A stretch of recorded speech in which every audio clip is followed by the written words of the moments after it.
A fort was built on this site by the Normans in the 12th century, and there may have been an earlier earthen fort built by the Gaelic Irish.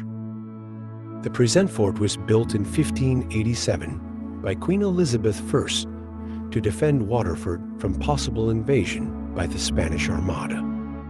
The fort saw major military action during the Irish Confederate Wars.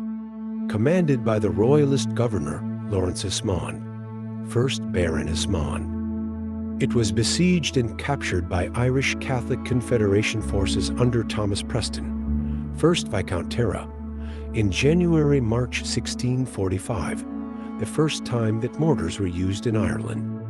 Oliver Cromwell failed to retake the fort in 1649, but it surrendered in 1650 after a blockade led by Henry Ireton. In 1690, it hosted two kings.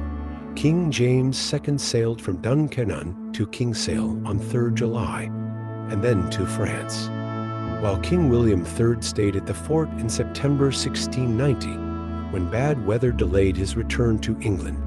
The site where James' boat departed bears the name King James Hole. The fort, commanded by William Fawcett, was one of the few places in County Wexford that did not fall under United Irishmen rebel control during the 1798 rebellion. The fort and town thus became a sanctuary for fleeing loyalists and troops in South Wexford, and was also used as a prison and place of execution for rebels, from which it gained infamy as the Croppy Boy's site of execution in the song, "The Croppy Boy, a force sent out from the fort to defend Wexford town, was defeated at the Battle of Three Rocks." Duncannon Fort is a star fort. Along the sides were guns facing upriver and downriver. On the west end were artillery batteries facing across the entire inlet. The landward defenses had an angled redan projecting from the center of the front, a deep ditch, and a medieval wall. Primitive caponniers protect the ditch, and each counterscarp gallery had a sally port, so that the garrison could enter the ditch without being seen.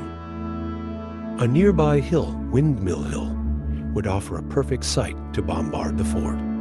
Recognizing this, the English raised the east wall in 1606 to guard against this.